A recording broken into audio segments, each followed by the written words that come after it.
This is the new reality of our time, that every single day there are attacks, missile attacks from Russia on our peaceful cities.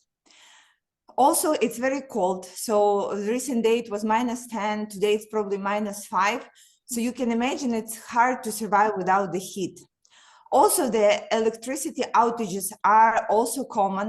So for the last 3 days, we did not have electricity at all, and I'm running on diesel generator, which basically means that every hour or so you have to get outside and pour more diesel into generator, just to have like normal basic things like internet or electricity. And when you are waking up and see that there is no electricity at your house, you check if your phone is charged. And if it is, you're just like, yes. But if it's not, then you have to deal with it. And it's hard, but it's also not the worst situation for us. We are keeping together, staying united, and dealing with the issues when they come. This is why it is so important to receive the aid from our allies, from our friends that help us to go through the winter. We were giving the second batch of the generators.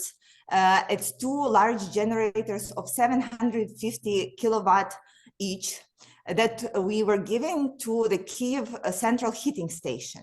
The heating, in my opinion, is the most important, same important as running water, because you can survive without the electricity, but it's very hard to survive when it is cold outside.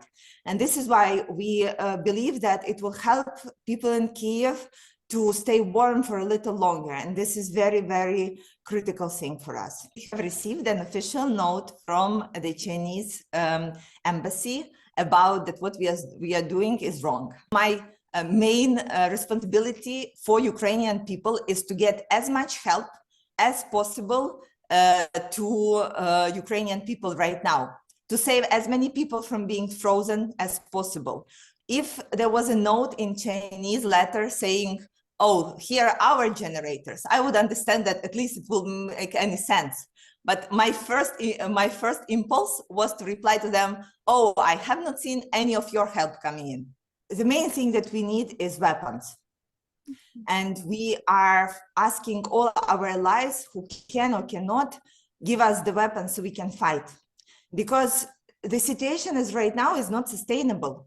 And we need to win the war, not in like 5 years, but we need to win it as soon as possible. Second thing, we need sanctions against Russia. And it is critical to make Russia like a new North Korea, a country that nobody wants to trade with, and a country that is economically isolated and exhausted. And this is why it is important to continue international pressure on them. On a personal level, of course, we need warm clothes. We need more generators. We need laptops for teachers because there are not too many schools that are working right now. And there are so many teachers that have to teach in the bomb shelters. There are so many very needs that we have as a country. So whatever you are sending to Ukraine, we will use. If you're sending bricks, we will use them to throw them at Russians. However, it probably will be expensive to ship them over here. When I last visited Taiwan, I was talking to the Council of National Security, and I was talking to the President and to the Minister of Foreign Affairs. And I was delivering the message that if Ukraine had like another year to prepare, we would build more bomb shelters, we would do more training, we would prepare both civilians and our military to make sure that everybody knows what to do.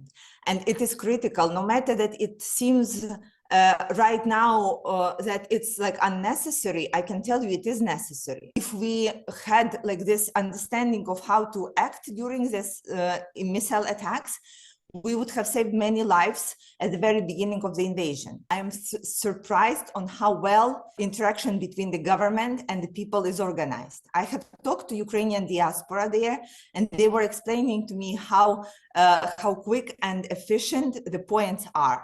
And that the way of being Taiwanese is actually a simple way. It gives you a sense that the state cares about you.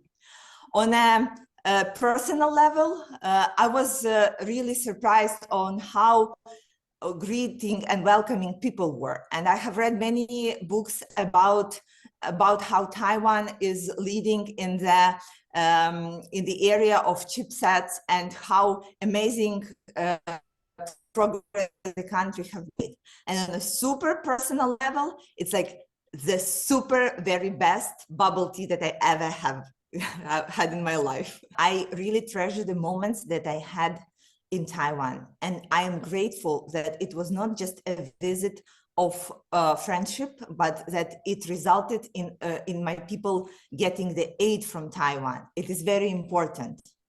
I, of course, would love to visit again. The trip to Taiwan is about 36 hours from Ukraine, given the current situation. The goal, and I know that's a far-fetched goal, is to have the Taiwanese Office of Representation in Ukraine. We know that it will take a long time and a lot of work, but I think we need to keep it as a goal, as a point in our planning.